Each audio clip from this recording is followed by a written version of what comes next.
evening and welcome to the Climate Change Risk and Resilience Forum. It's my pleasure to welcome you on behalf of the League of Women Voters of San Mateo County. I'm Margaret Lukens, President of the League of Women Voters of North and Central San Mateo County. This session is part of a series on bay and coastal flooding and fire risk mitigation in our county. This series of meetings is co-sponsored with OneShoreline, the San Mateo County Flood and Sea Level Rise Resiliency District. The League of Women Voters is a 101-year-old nonpartisan political organization with a mission to empower voters and defend democracy. This series of countywide community discussions on the impacts of sea level rise and wildfires is part of our mission. These discussions focus on the potential effects of climate change throughout San Mateo County and potential solutions. Tonight's forum will focus on the cities in the north of San Mateo County, the cities of Brisbane, South San Francisco, San Bruno, Millbrae, and Burlingame. We hope to inform and inspire more of our neighbors to become deeply engaged with these issues that affect us all. Now I'd like to turn the floor over to San Mateo County Supervisor and OneShoreline Board Chair, Dave Pine. Good evening, everyone. I appreciate the opportunity to join you and appreciate the League of Women Voters hosting a series of sessions on climate resiliency, particularly the focus on sea level rise and flooding. Picking up the papers, these days, of course, what's on top of mind seems to be fire. We have another crisis on our hands, a slow-moving crisis, and that's sea level rise. Sea level rise is caused by the capture of heat in the atmosphere, which causes the great, enormous ice sheets in Greenland and Antarctica to melt. And the heat not only causes the ice to melt, but also expands the water through thermal expansion. So it's hard to imagine how in the world the sea could rise, but the ice is melting at just an incredible rate. Scientists estimate about 1.2 trillion tons of ice a year are now melting due to the warming climate. So what does this mean for San Mateo County? It will have profound effects for San Mateo County. Of all the counties in California, San Mateo County will be the most impacted. And that's really a function of our historical development patterns and the fact that we have both the coast side, Pacific coast side, and the Bay Shore. But on the Bay Shore, when you look at north to south, we've done tremendous infill into the bay. So there's really no place for the water to go. And that puts at risk a tremendous number of assets. A few years ago, the county completed a climate vulnerability assessment. And we estimate that with 3 feet of sea level rise plus a storm event, $34 billion in property would be at risk. 380 miles of roads, over 100,000 people, 7,000 acres of wetlands. So as you can tell from these statistics, this is an enormous threat to the county. Tonight we'll focus specifically on Brisbane to Burlingame, which is primarily a bay fill and is highly concentrated with numerous important assets. Of course, San Francisco Airport, our hotels in Burlingame, many industrial buildings in this area, all of which are subject to sea level rise. We'll also learn tonight a little bit about a new organization called OneShoreline. OneShoreline was formed about 2 years ago now to bring all the cities in the county together to combat sea level rise kind of from a uniform front. Really with 3 goals in mind: is to work across jurisdictional lines, build expertise in one organization, and create an organization that can compete for funding at the state and federal levels. So on the one hand, we have enormous vulnerabilities and enormous threat moving closer each day. On the other hand, we're starting to take steps in creating the infrastructure needed to address those challenges. So let me now turn the mic over to my colleague, City Councilwoman Donna Colson from the city of Burlingame. Donna has served with distinction in Burlingame and also is a member of the OneShoreline Board of Directors. Donna, thank you. Thank you very much, Supervisor Pine. It's my great pleasure to be here this evening with all of you. I'm Donna Colson. I am the director that is responsible for the northern part of San Mateo County. And it is my great pleasure to work with all the independent councils, mayors, and others to put together a concerted and coordinated effort around tackling sea level rise so that each city is not independently remaking over and over again the same decisions and the same work. Applying for grants, for example, is an incredibly important part of the work that we're doing. Burlingame has, as Supervisor Pine mentioned, over 40% of our city budget, as an example, is tied to transit occupancy tax of hotels that are all aligned within the sea level rise area of San Mateo County and our city. So you can see that these are huge vulnerabilities that we all have to address. We also have, for example, a wastewater treatment plant, ingress and egress to Highway 101, all very important assets that the community does need to work hard and protect. And it's a difficult conversation. How do we pay for these? How do we set a unified standard so that builders and people who own property know what the expectations are and how we're going to meet sea level rise? And that is one of the wonderful things that we've been working on here in Burlingame. The OneShoreline staff has allowed us to coordinate and leverage our staff here in our city to make sure that we are able to, for example, apply for federal grants to develop a plan of how we will be addressing sea level rise and flooding in our city. So it is with great pleasure that I would like to introduce the CEO and leader of our group, OneShoreline, Len Materman. Just a little bit of background about Mr. Materman. We were fortunate to have him come to us in the spring of 2020, where he was appointed CEO. This is the first county-wide independent government agency in California and probably in the United States, focused on climate change and impact. Fortunately, we had the strong support early on from Congresswoman Spear and her office, and that gave us the plus adding on Senator Jerry Hill and Assemblymember Mullen, who carried legislation to form this. So we were very fortunate to have a very integrated approach to getting this done. Len, from September of 2019 to 2020, he was a public policy practitioner in residence at Stanford University, Center for the American West, and with colleagues at Stanford and UC Berkeley. He was a contributing author of 2 recent books on financing and implementing large-scale climate resilience projects. Prior to joining us, we had a lot of familiarity with Mr. Materman because he served as the executive director of the San Francisco Creek Joint Power Authority, where he led the largest completed multi-jurisdictional sea level rise protection effort in the state. He also has been a collaborator of modeling research and other work with nonprofits and the State Department, as well as other nationally recognized entities such as PBS. And during the Clinton administration, he served as a policy advisor to FEMA and has been on 2 White House task forces. Prior to his work in Washington, D.C., he was the director of government affairs at UC Berkeley. So with that distinguished introduction to our wonderful CEO, Len Materman, I will bring him on and turn the presentation over to him.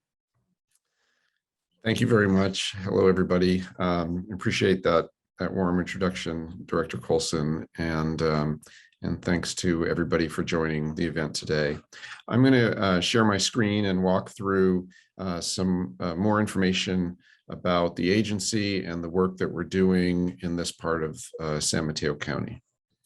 So I'll start with a share. Yeah, so this is the 5th in our series with the League of Women Voters, and thank you to the League for championing this effort. And we have one more of these in mid-October focused on the coast side. We're looking forward to that on October 14th. As Supervisor Pine said, Sea level rise is an important issue for San Francisco Bay. This graph shows that it's not a new issue per se, that the bay level, water level, has risen about 1 inch every 15 years since the turn of the last century in 1900. And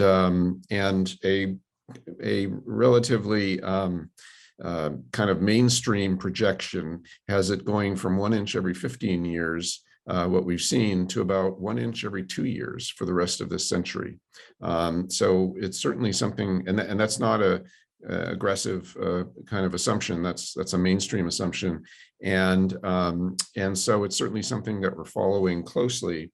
And at OneShoreline, we're looking at the more extreme scenarios in terms of level of protection to provide, because we don't want to have regrets about what we end up building. We want it to provide protection for a long time to come. What these various graphs show and the news reports people have seen in terms of flooding, in terms of wildfire, in terms of drought, and in terms of sea level rise, creates a lot of anxiety. And one of the things that we're trying to do is impress upon people that this is a very serious issue. All of these issues that are listed on this thermometer are very serious, but there are people working on it, and there are ways in which we can become resilient, and I'm going to talk about that. As Supervisor Pine mentioned, San Mateo County is the most vulnerable county in California. That's in terms of population, in terms of including underrepresented people, property value, the number of homes, the number of contaminated sites. We're only one of 6 counties in the United States, and the only one on the West Coast that have over 100,000 people living in an area impacted by the first few feet of sea level rise. And as you can imagine, and was mentioned by Director Colson, schools, hospitals, highways, water treatment plants, beaches, and major corporate assets. These are just some of the important assets that are vulnerable to this issue. There are 12 cities along the bay side of San Mateo County, from Brisbane down to East Palo Alto.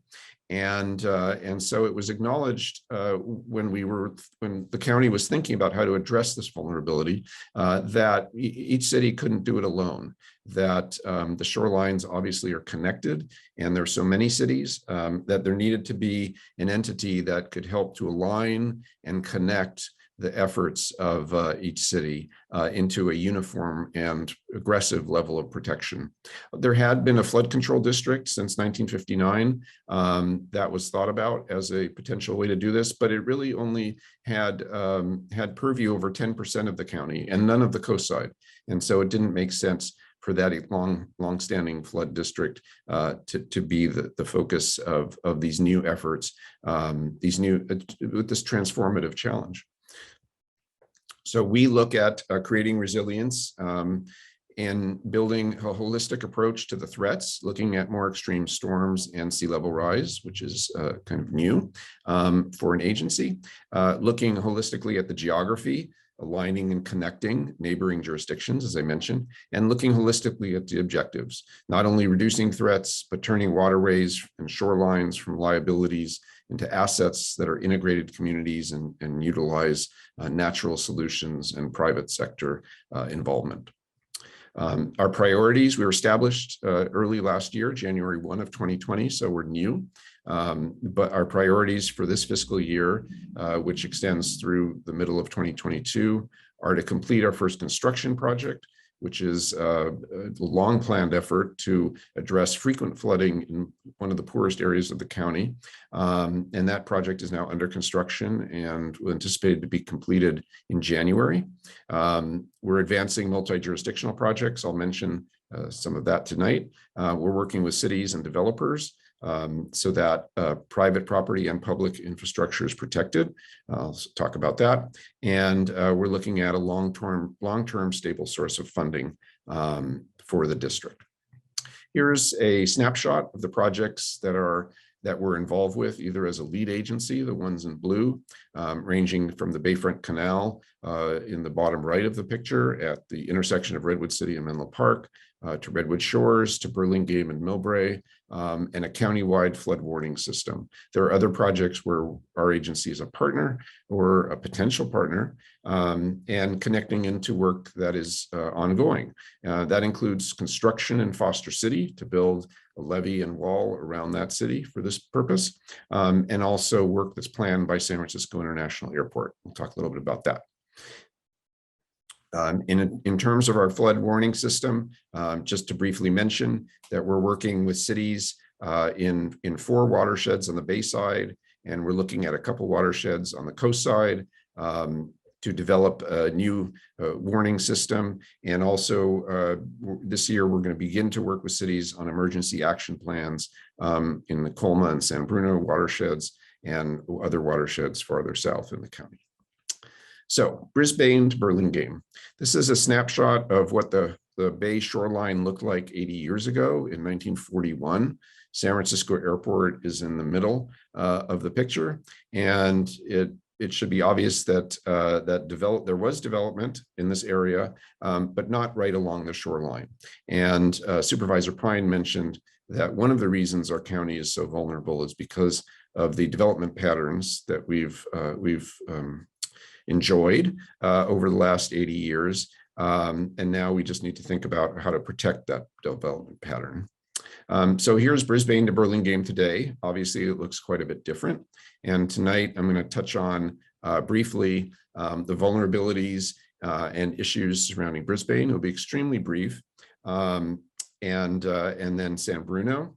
And I'll touch on the project that Donna Colson mentioned with Millbrae and Burlingame, connecting to SFO's efforts, and then our work in South San Francisco. And we'll also hear from the city manager in South San Francisco, Mike Futrell, about some of their efforts in this regard.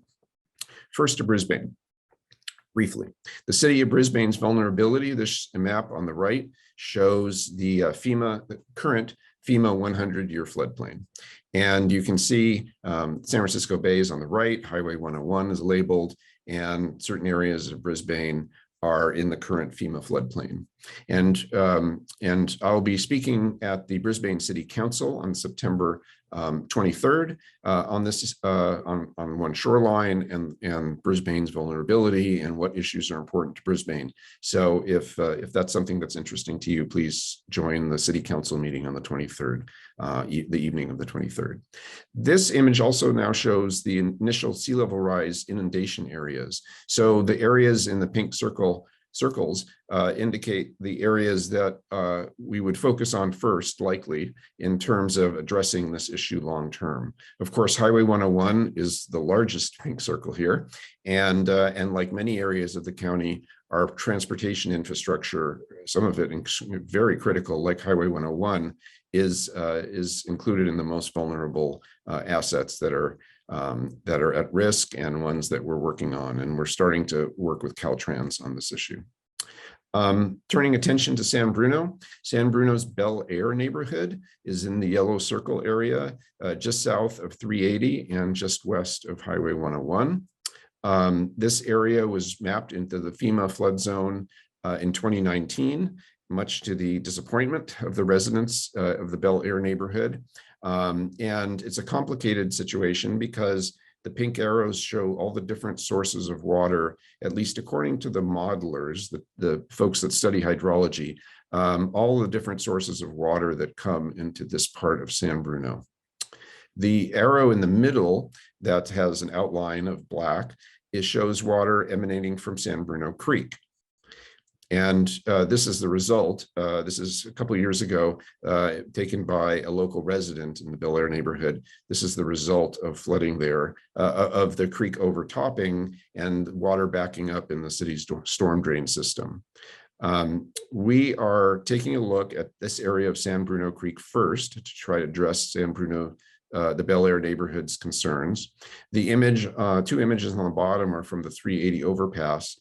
The image to the left is looking at San Bruno Creek, and you see houses there in the middle of the picture and off to the right.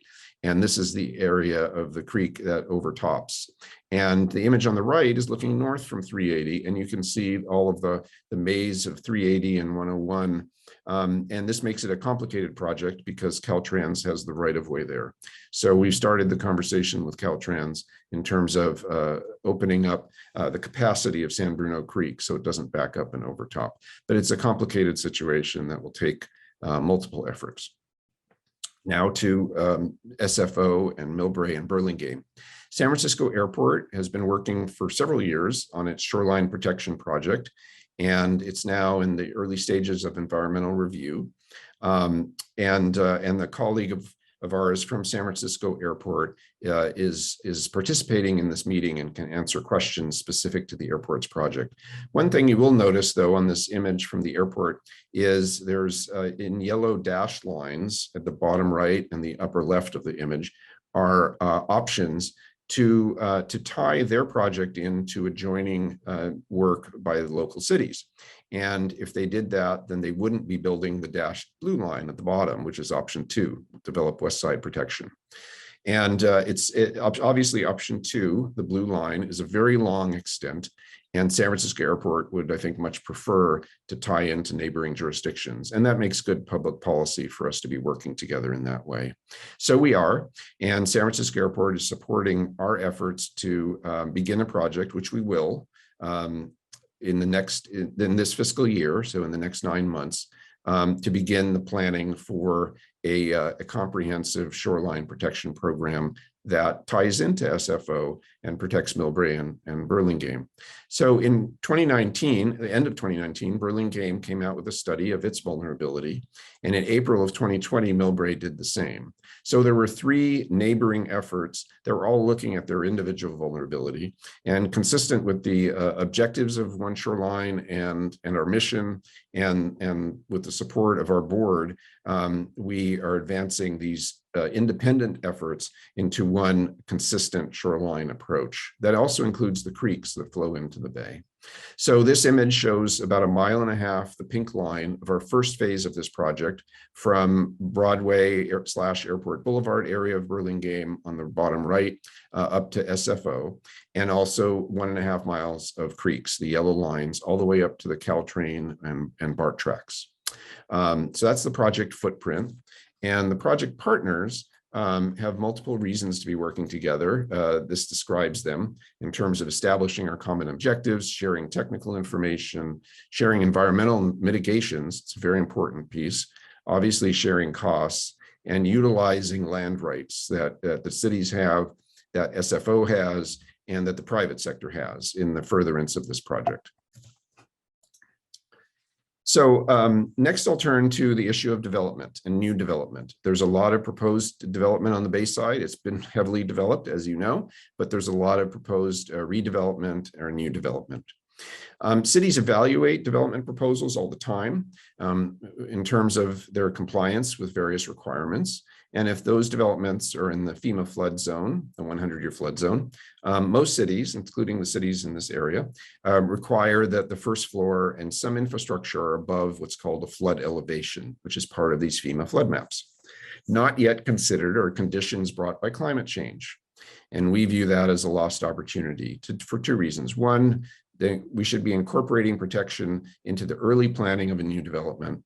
And 2, that this would allow the opportunity for the private sector to share in the costs of protecting their property, related infrastructure, and neighborhood. So it's a lost opportunity both for the developer and for the local government agency. In addition, cities update general plans or specific plans, and that presents opportunities to incorporate climate considerations into the vision of the city's future. So we're looking at future conditions, and that's a really important term, and I'll talk about that briefly now. So we're working with South San Francisco and City of Burlingame, as was mentioned, and the City of Redwood City so far on the Bayside on these efforts.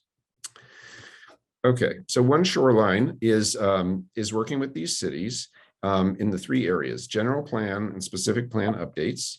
The City of South San Francisco is undergoing its general planning process. I know that the city manager can speak to that after I'm done. They have 7 so-called big ideas for that, and 3 of those relate to our work.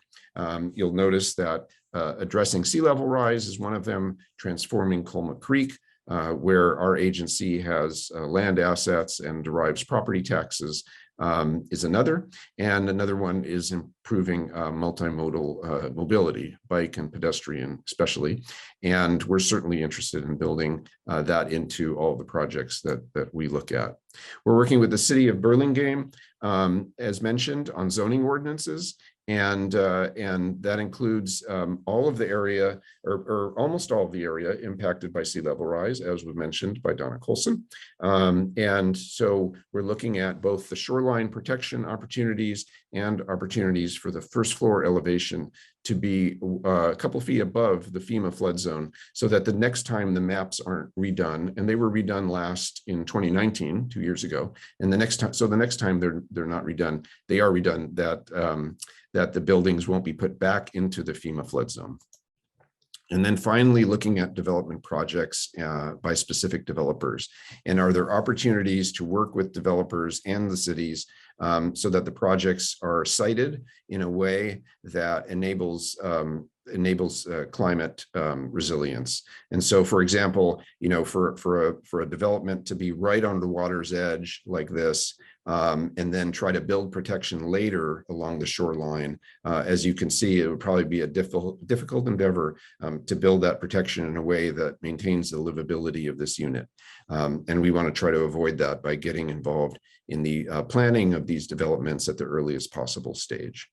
Looking at Colma Creek, as mentioned before, we're looking in utilizing our assets, financial and land rights assets, working with the city and in some cases with developers to improve Colma Creek, to make it an asset to the community and not just a long-standing liability that should be walled off. And we're looking forward to that continuing activity with the city of South San Francisco and its neighbors.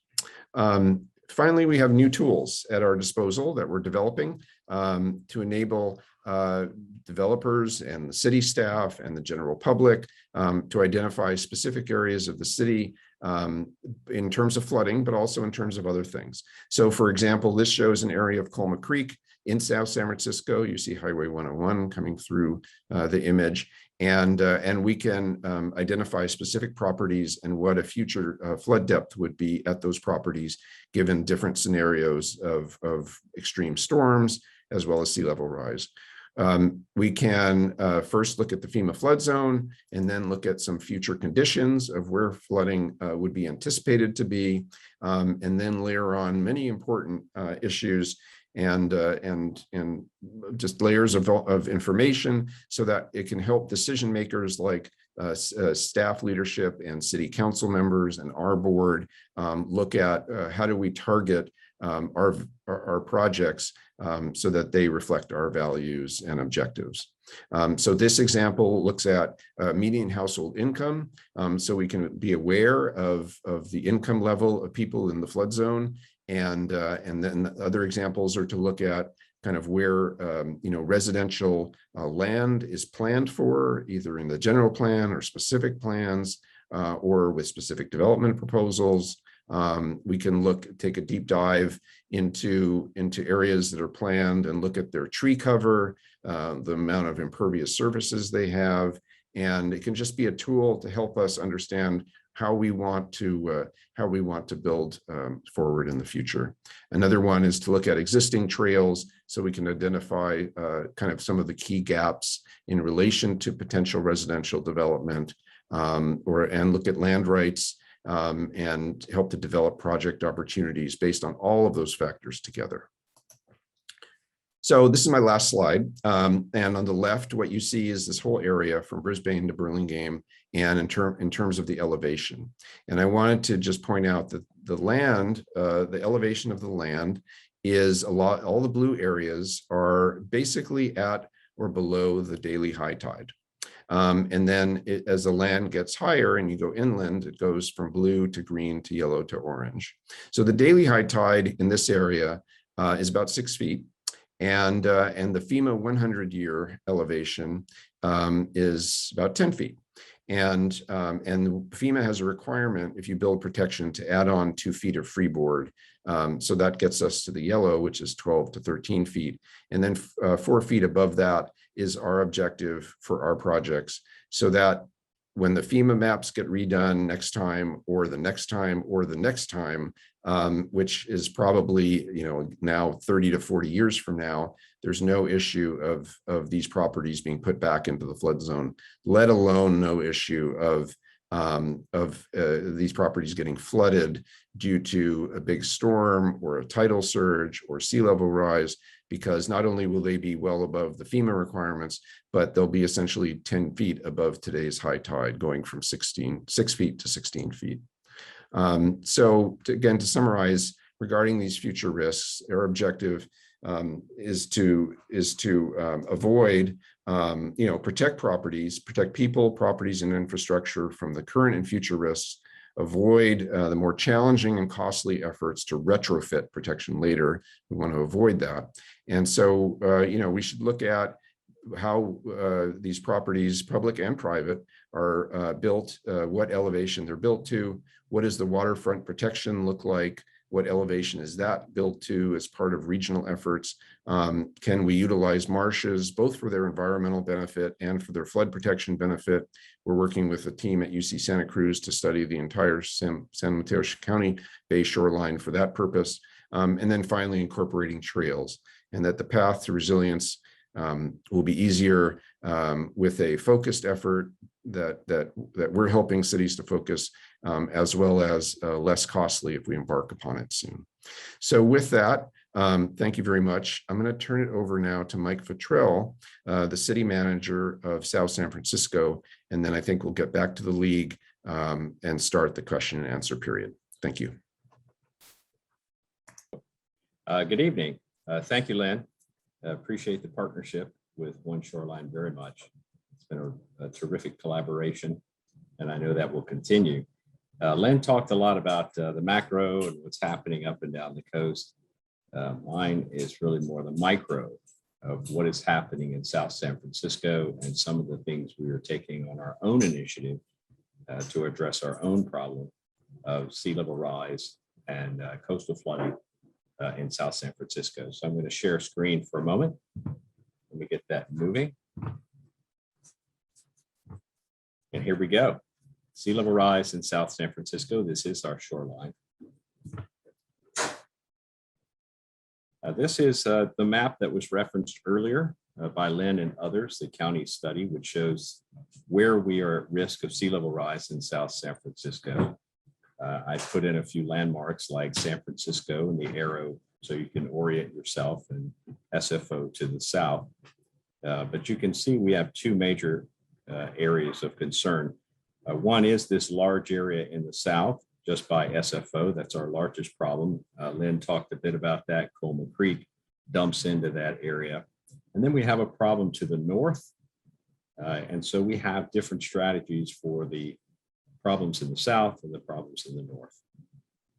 In the south, which is our largest concern, we have partnered with the U.S. Army Corps of Engineers with a long-term strategy of getting ourselves into the federal budget. This will be a mighty expensive endeavor, no matter what solution is selected. And the federal government is where we'd like to go. Every 2 years, they pass a Water Resources Development Act, funding billions and billions of water projects throughout the United States. It's highly competitive, but the entry point for that, for every project, is the Army Corps of Engineers. So we are in an agreement with the Corps of Engineers using Section 203 of the WRDA Act. We actually went to Washington. We've met with the Corps leadership in Washington many times. We've had amendments to the bill in Congress, making it easier for us to partner with the Corps, and here we are. We have finished the first phase, which is really the Corps requires that you have a plan on how to plan. The Corps is very bureaucratic. It is not quick. So if your idea is I need something quick, then the Corps of Engineers is not for you. But that is not our plan. We look at this as a 10, 20, 30-year endeavor to get into the federal budget for actual construction dollars. So now the Corps is into a 3-year program to actually design some sort of solution for, I'm back to this, that area in the south. That is the focus of their study. And I will assure myself tomorrow that they're working with SFO and working with Len appropriately in a collaborative way. But we have turned it over to them to come up with a solution. And conceivably, and hopefully that will be a solution that will help us and San Bruno as well, because San Bruno's problem originates in this same area with San Bruno Creek coming off into that same area. So our first strategy for that is to partner up with the Corps of Engineers, work with Washington, D.C., have the Corps come up with a plan, and the Corps propose that it be added into their budget in the Water Resources Development Act in a future year. Otherwise, this really is too big a problem for South San Francisco alone to handle.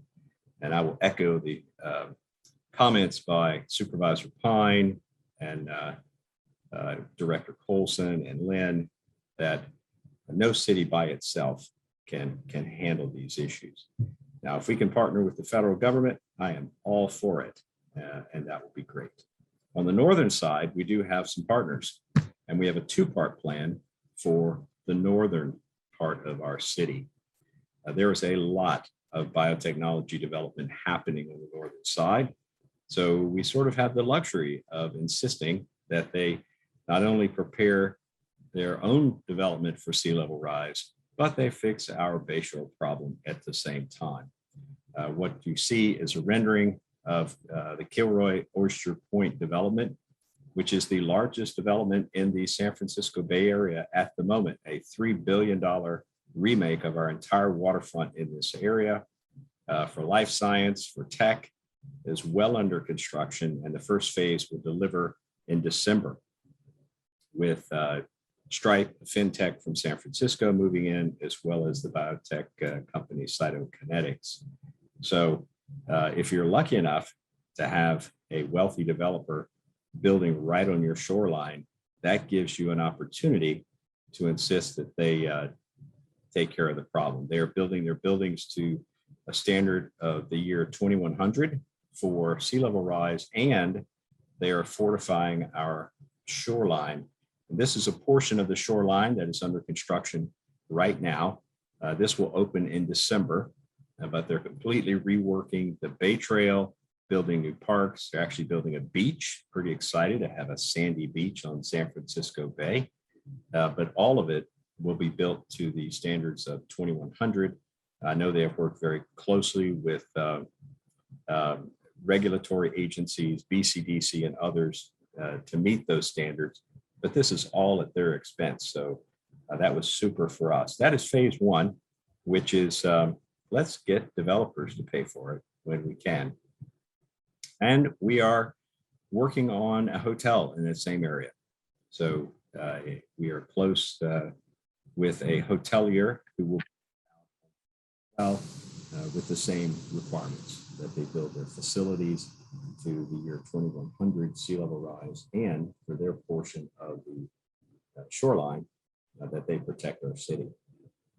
That does not cover our entire shoreline on the northern part. So part two is a little different because we do have a portion of our shoreline which is dedicated to the public. It's open space, it's recreation, it's a marina, fishing pier. And so I don't have developers, nor do we want developers in this area. But that does change the funding mechanism on what we will do. So it will require public dollars, grants, donations.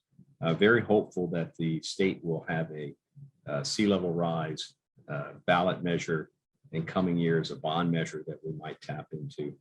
Now, the area you see in the middle called the Spit, I do need a better name for that. That little peninsula is particularly at risk, and we are focused on that right now. We are investing city dollars in that right now to design a solution for sea level rise, king tides for that area, with the idea if we would start construction in just a few years. It is a $20 million or so adventure. So if we're going to spend $20 million on fixing a piece of our waterfront, we would like to deliver something worthwhile. So as part of that, this is phase one, where we lift the site. So we're working with the regulatory agencies on that to lift the site and protect it from sea level rise, king tides, and otherwise. But then phase two, we're going to build something on top of it, mainly a new commuter ferry terminal that will service all of the commuters coming to all those biotech jobs as well. And this is our vision for that particular area of our waterfront. You can see the hotel in the background. In the foreground is the raised elevated portion of the shoreline, along with a new ferry terminal. And then to the left on this slide, you can actually see the ferry coming in, and you walk into this amenity space out there. So for us, it's a dual purpose, not just protecting the shoreline, but also improving it for the public and others out on the public side of that. So it is a complex problem. And this is we kind of came together yesterday. These are our 5 principles that we're working with. First is start now. This idea of a slow moving emergency. Unfortunately, the solutions are slow moving as well. So start now and then work with urgency. We have staff working this every day. It is in our budget. I am talking to Kevin Mullins, Senator Becker. We have a lobbyist in DC. We're working this with urgency, knowing that we're not just competing with each other, we're competing with every state and every city in the nation, and not just for sea level rise. Louisiana competes for these dollars very effectively. It has nothing to do with sea level rise. So we need to get in the game. And that's why I'm super happy that OneShoreline is now with us. Prior to that, we did not really have an effective voice in San Mateo County to compete with the likes of, well, of even San Francisco, San Jose. They're very organized when it comes to getting the funding. Number 3, build alliances and partnerships. You see some of that today with OneShoreline, Corps of Engineers. We need all the help we can get. For us, number 4, focus on solutions that work for South San Francisco. There are a lot of solutions for sea level rise that just will not work in my city. We are an urban infill city. We are the industrial city. So our solutions will be different solutions, and that's fine, not a problem. But focus on what will work with us with a laser focus, and then get it done. We will get it done when we see construction happening, when we see actual protections being put in place. That may be years from now, but I'm confident if we keep pushing on that door year after year, it will eventually open. And for us, at least, we will solve that. And I've collaborated with other city managers, happy to share information for everyone. But as the city of South San Francisco, as their city manager, my first duty is to this city. So at a micro level, this is how we're proceeding forward. So again, thank you to Len. Thank you to Dave Pine for his leadership year after year. It has been a slog to get us here, but we are here and we're together on this and happy to help and answer questions as well. So thank you. My name is Kathy Wheeler, and I'm a member of the League of Women Voters in North and Central San Mateo County. We've gotten to the part of our program where we're going to open it up to questions. We've received quite a few questions already.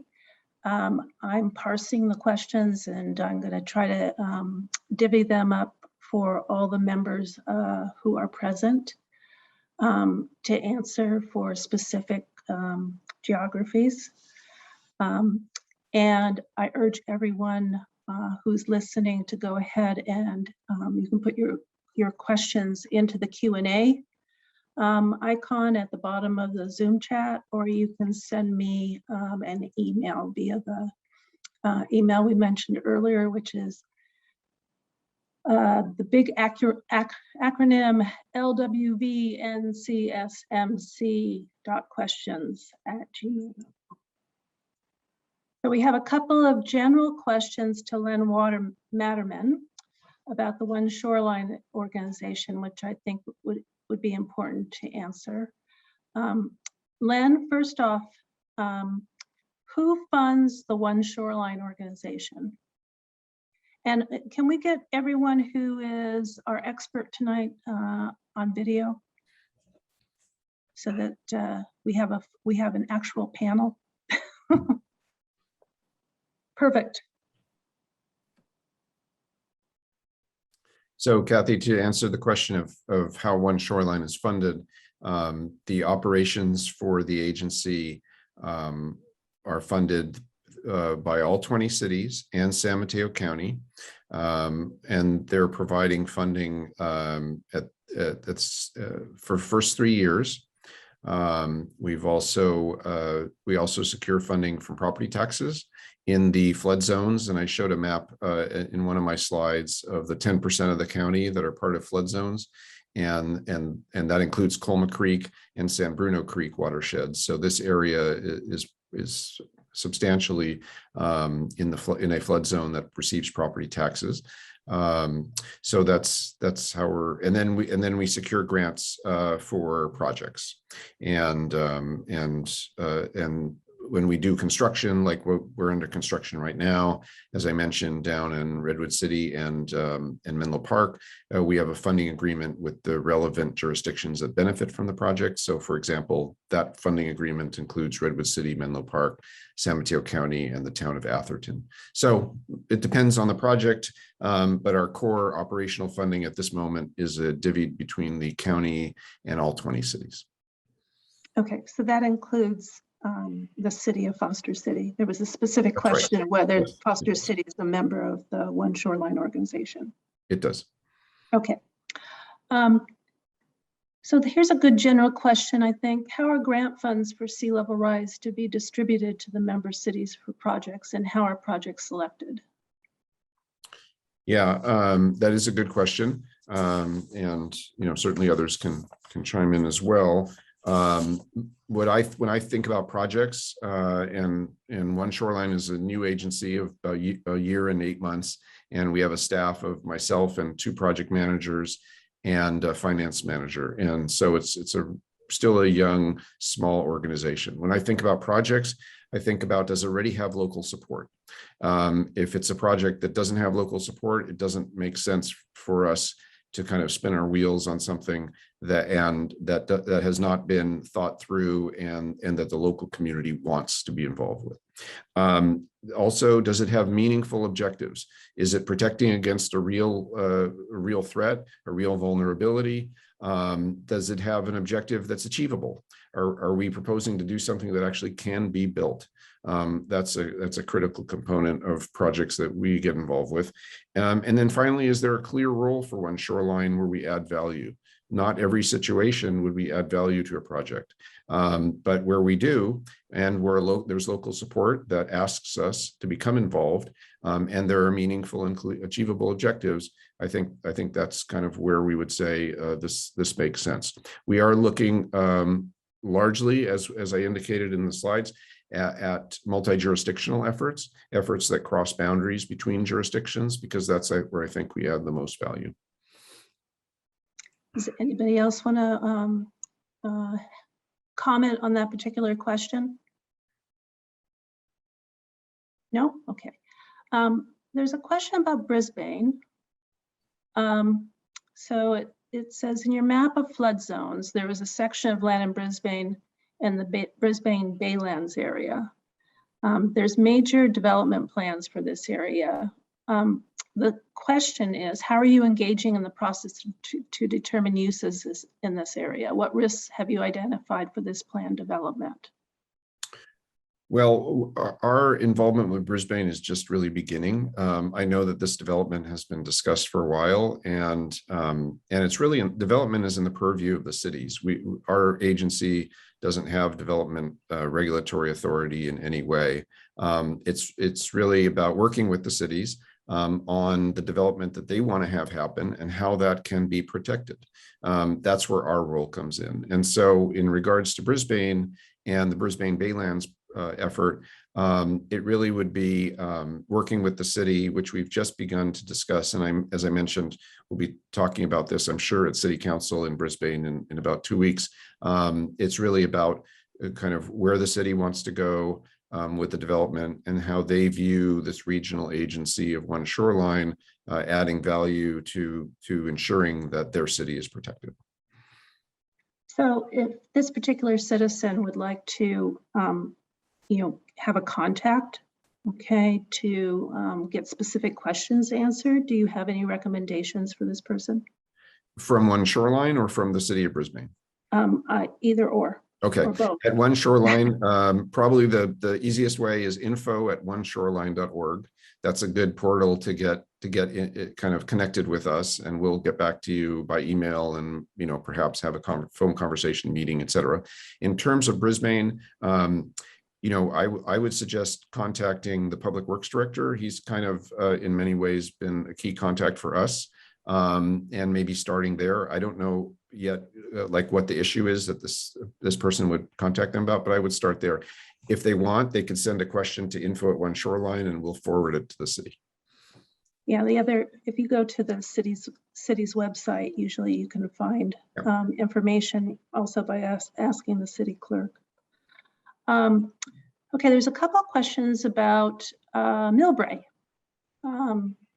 And this one is about the flood system at San Bruno Station, which evidently, when it overflows, ends up in a wetland that runs from San Bruno into Millbrae. And this person is saying that they flood almost every year when we get rain. Of course, we didn't get very much rain last year, so I don't know whether they actually flooded. What happens there impacts Millbrae, but no one's communicated with the Airport Park neighborhood or the Marina Vista neighborhoods. I hear there's coordination, but again, this person doesn't necessarily know, okay, exactly what the city is doing about this situation. So can someone from Millbrae make a comment about this particular situation? Well, I'm Millie Kelly Crawford. Hi. I supported the city in preparing the storm drain master plan, and Craig Sentis is here as well. He's our acting public works director, so he may be able to answer some of the questions about ongoing communications. But when we prepared the storm drain master plan, we did look at that area and we studied the flooding situation. So we do have some information that has been shared in a couple of public meetings around sea level rise and around the storm drain master plan presentation. There is information available also on the city's website. You can find the storm drain master plan there, which does show the results and recommended actions to improve flooding. And the city's got ongoing projects throughout the city for drainage purposes, but I can't speak to exactly what is next coming with respect to Lomita Canal, other than that there has been, a couple of public meetings and information is available online. And that would be at the city website. That's right. Okay. So the same person asked a question about SFO and specifically doing what SFO wants is not necessarily a benefit to Millbrae. So they're asking the question is, how do we trust that Millbrae's interests are being considered, or the best interests of Millbrae are being considered in SFO plans? And basically, I think that's the question is what is Millbrae doing actively with SFO's planning process to make sure that Millbrae is being represented fairly and it's going to be a good result for them? Well, Craig can probably speak to the meeting we're scheduling for, is it next week, Craig, to talk to SFO with our updates? And they were going to share updates with us as well. Correct, Millie, on the 20th.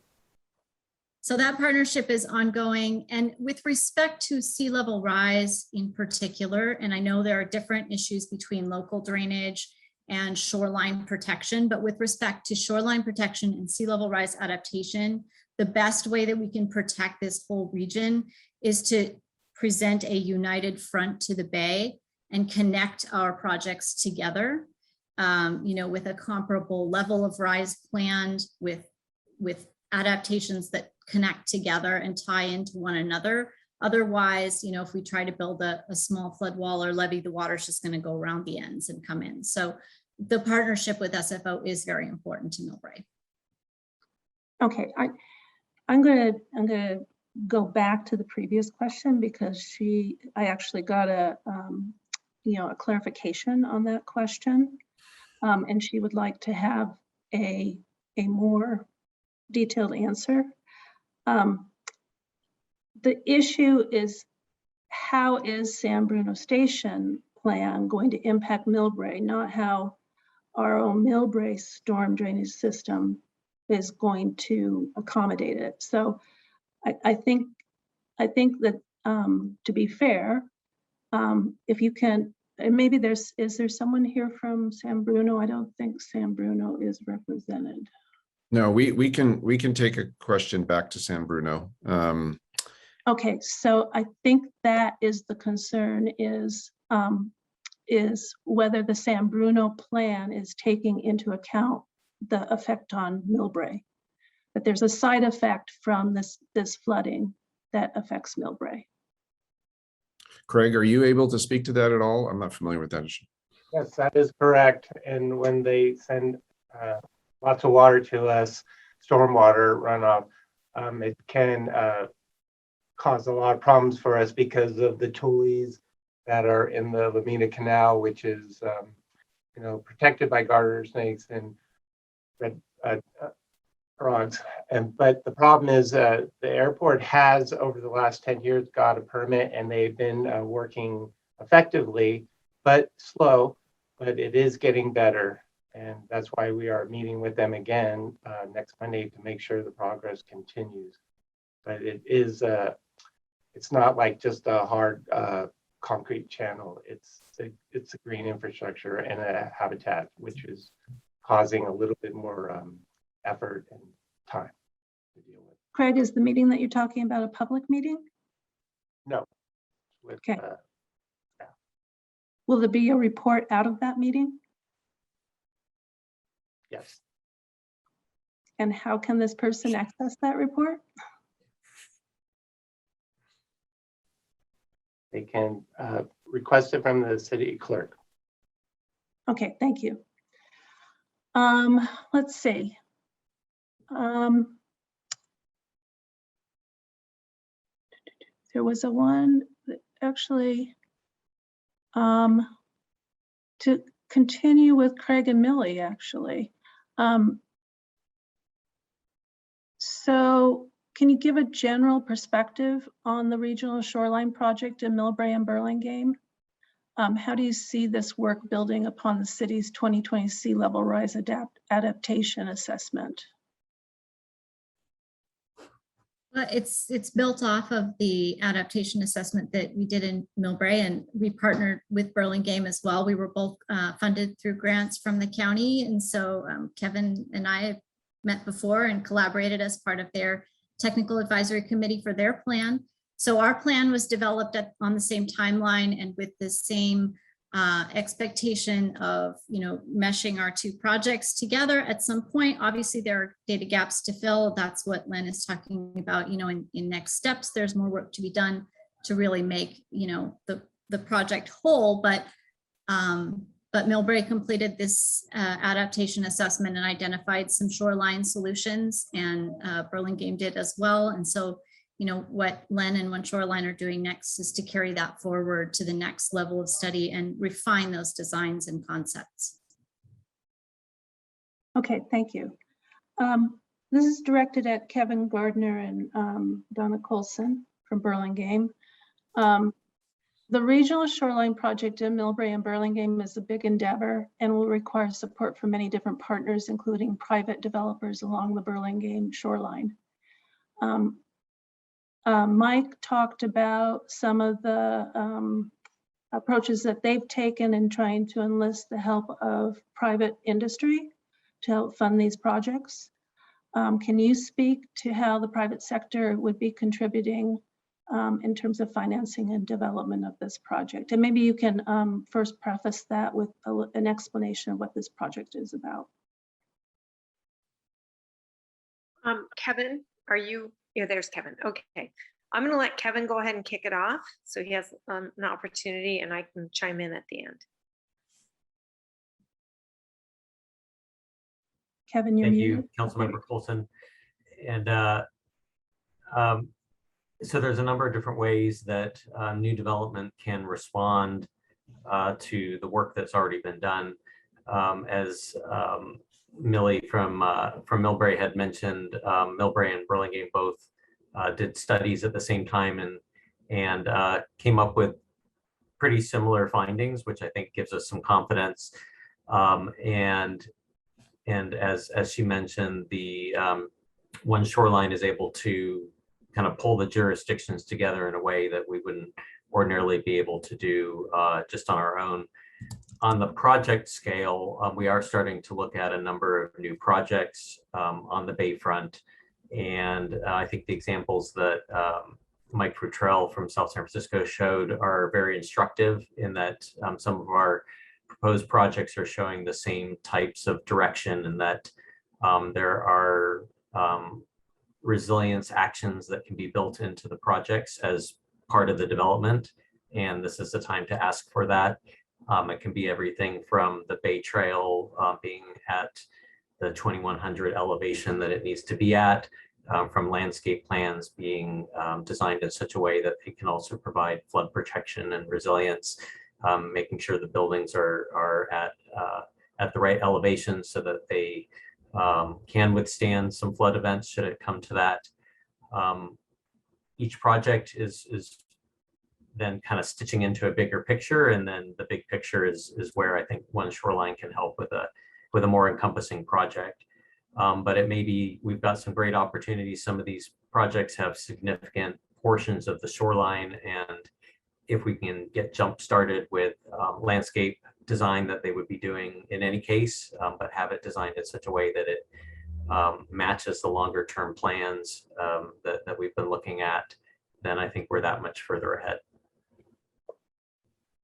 Thanks, Kevin. Yes, and my experience in working with the potential developers and property owners on the Bayfront is that, of course, they want to protect their assets, and they are willing to invest in this infrastructure, but they want a fairly definitive answer as to what the standards are going to be. So it's been incredibly helpful to have Mr. Materman, Supervisor Pine, Director Gardner sitting at the table and providing a framework from which these folks can understand what the expectations are going to be. And then it really takes a lot of the onus out of the public hands in terms of having to pay for this very costly infrastructure if we can time it all in at the beginning.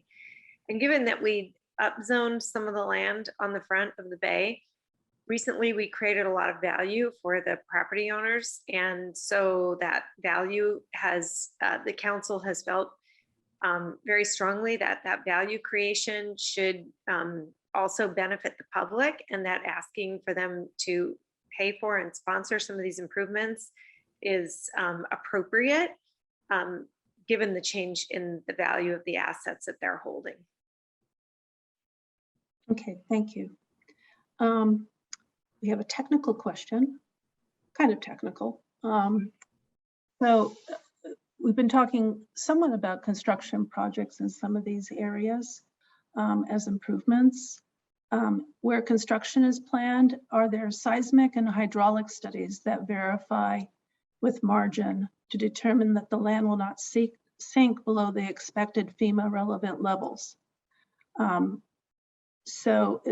Specifically, this person is pointing at, the famous San Francisco luxury tower that currently is sinking due to land shifting. I can speak to that for South San Francisco, and the answer is absolutely yes. What a lesson the Millennial Tower in San Francisco was. So for all of our developments, and I know the ones in our neighboring Brisbane, they pound hundreds of foundation posts all the way down to bedrock. So the answer is yes. There's a lot of work being done there. Unfortunately, it was a lesson for Centennial Tower, but or Millennial Tower, but it's one that we have learned. Okay, And I'll add, Kathy, Yeah.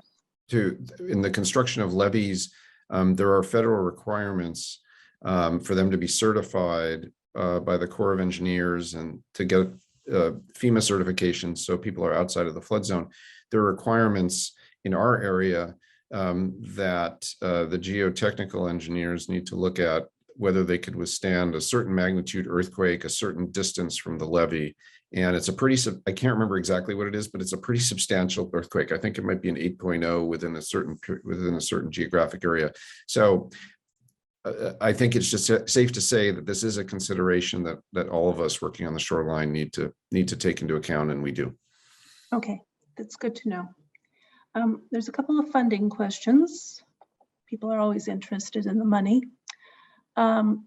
Does South San Francisco intend to pursue transportation-related funding for the SPIT project, phase 2 or phase 1? Possibly. And actually, we've already gotten some seed money from the Transportation Authority to look at the feasibility of water taxi service north-south from the San Francisco ferry terminal straight down to South San Francisco. As you may know, WIDA operates, of course, they're big ferries, but they only go east-west. There is no north-south ferry service, and 40% of the workers in South San Francisco live in San Francisco. As a result of that, WIDA is doing a pilot program for ferry taxi service north-south. So yes, we've already gotten a little bit of that. And the answer is maybe. But the bigger answer is we all need to get creative on how to fund this. I did see some notes in the Q&A about Foster City and Measure P, I think it was. They passed a $90 million special tax for their residents to build their protection, which makes sense since Foster City is by and large an infill city. That may be the answer for all of us at the end of the day. I hope not. I hope that we are creative enough to leverage transportation dollars, state dollars, federal dollars, wherever we can to get the job done without burdening our residents any further. But that's the initial goal. We'll see where that lands. Well, there's a related question to that. So that was a good lead into this question. So is any city organization, Len's organization, proposing to add any property taxes to fund these projects? Specifically, this person brings up Measure AA, which taxed every single parcel in 9 counties, but could only be spent on Bayfront. So there was no money for coastside, for instance. So the question is, are there any proposals being floated to increase property taxes to help fund these kinds of mitigation projects? I'll jump in with a short answer to say, hopefully not in South San Francisco. We are trying to leverage other sources first before we go to that really difficult ballot measure in the future years. But I am concerned and supportive of Supervisor Pine and Len Materman when we look at a permanent funding source for OneShoreline. And I'm not sure where that's going to go, but I'll leave it to the supervisor to perhaps discuss that. Any other? Oh, Dave, you're muted.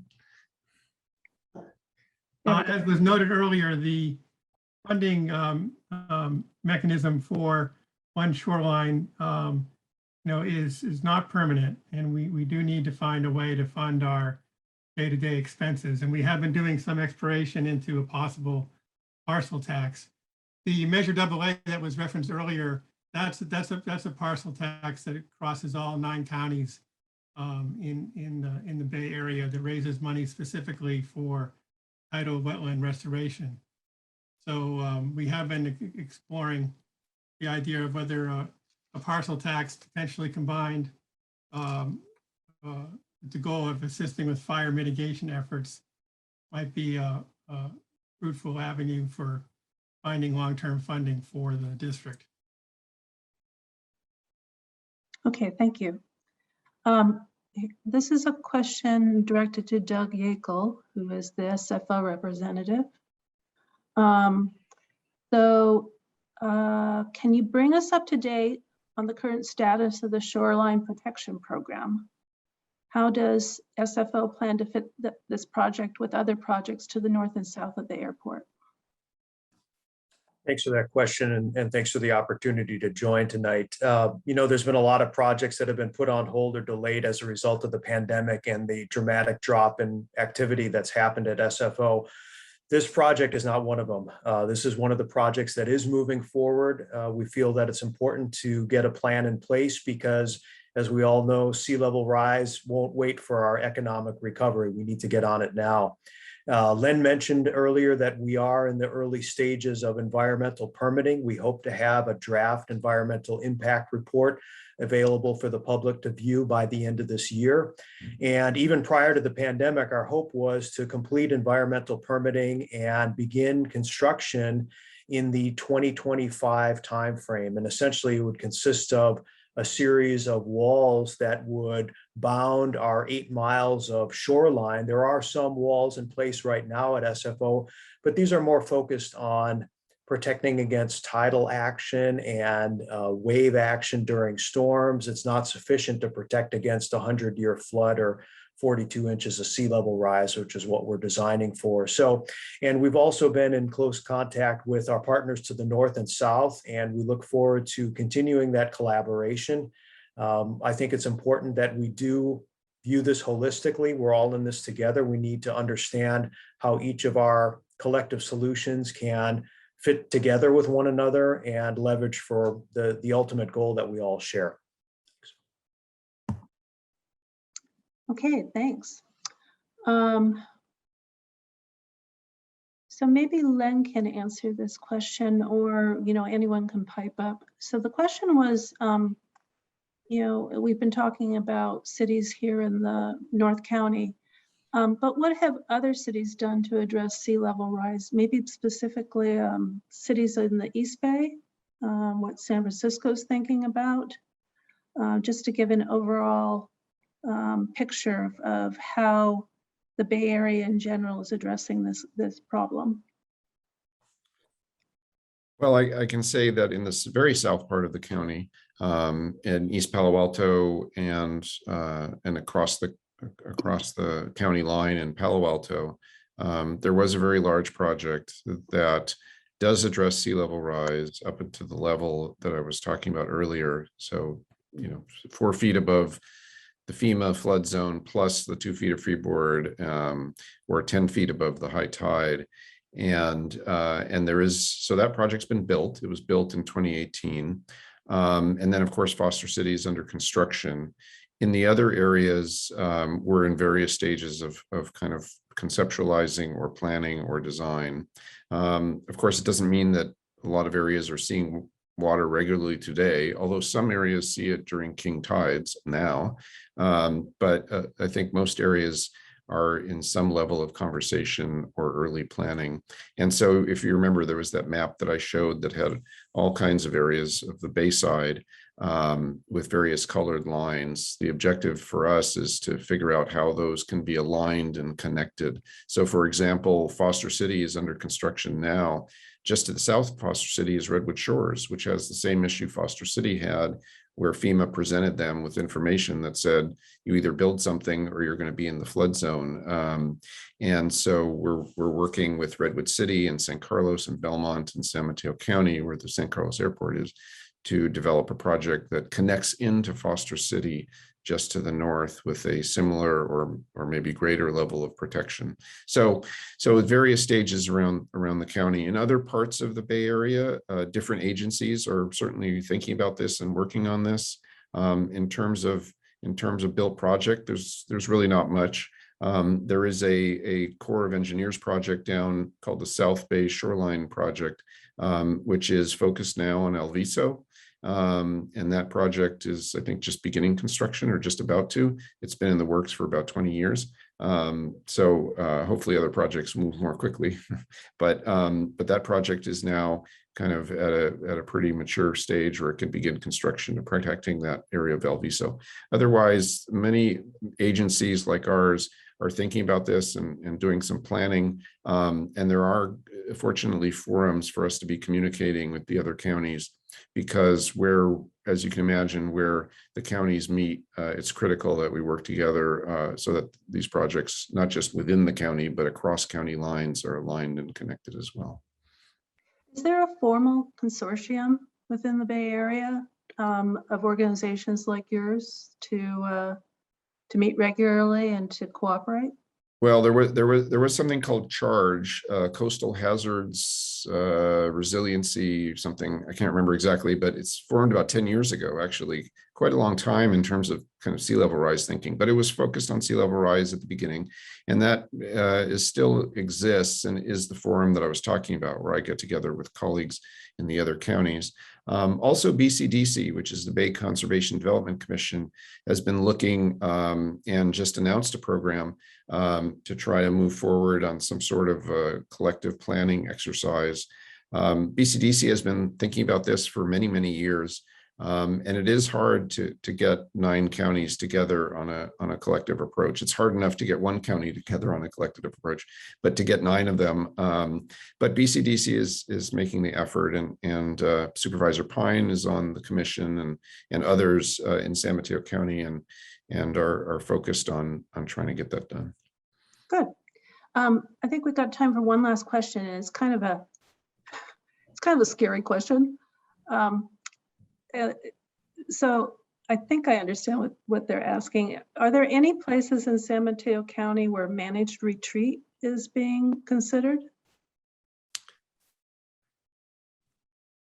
So on the coast side, that's a complicated issue because there are communities that, and the Coastal Commission is a big proponent of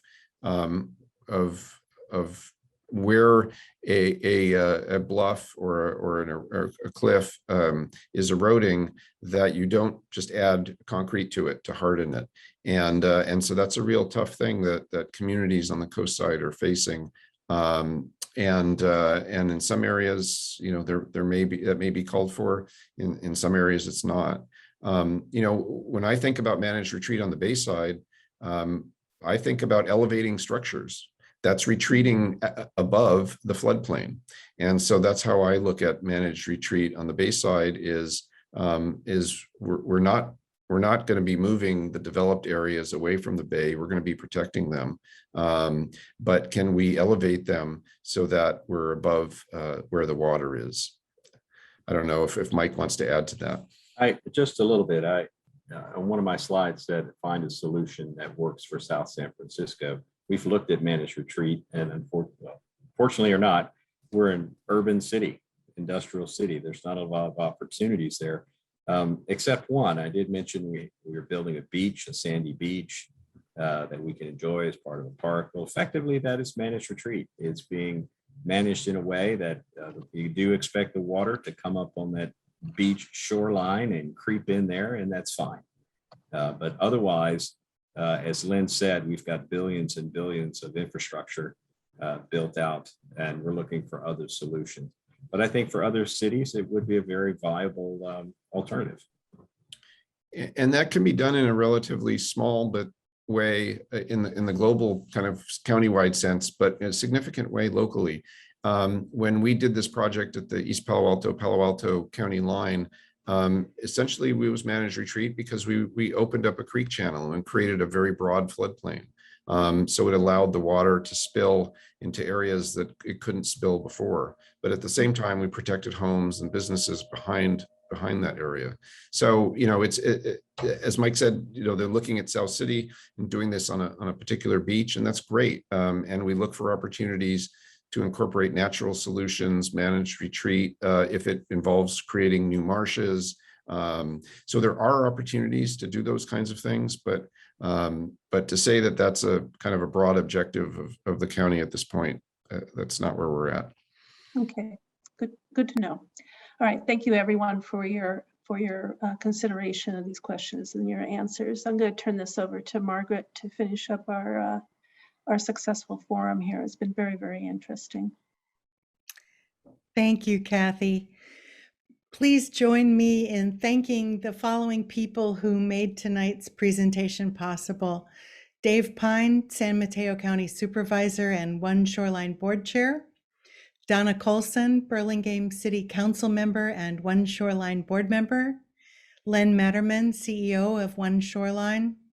Mike Futrell, city manager of the city of South San Francisco. Kathy Wheeler of the League of Women Voters of the North and Central San Mateo County, who facilitated our Q&A time. And in addition, I would like, in addition to our presenters, I'd like to thank Kevin Gardner from the city of Burlingame, Craig Sentis, Andrew Yang, and Millicent Cowley Crawford from the city of Millbrae, and Doug Yakel from San Francisco International Airport for their availability to answer our questions. Please join us for the final forum in this series on October 14th at 7 p.m. It will focus on the impacts of climate change on the Pacific coastline of San Mateo County. If you'd like to view tonight's presentation again or share it with others, it will be available for you to view in both English and Spanish and Mandarin on YouTube. If you like the education you've gotten here tonight and you'd like to be a part of offering programs like these in our community, we invite you to join the League of Women Voters. We're a fun bunch, we're active, and we are always happy to welcome more of our fellow county residents to join our mission of empowering voters and defending democracy. Just visit our website at League of Women Voters, North and Central San Mateo County. That's LWV and CSMC. Finally, if questions come to mind that you wish you'd asked, send them to oneshoreline.org/LWV-forums. Thank you very much for joining us tonight. Good night.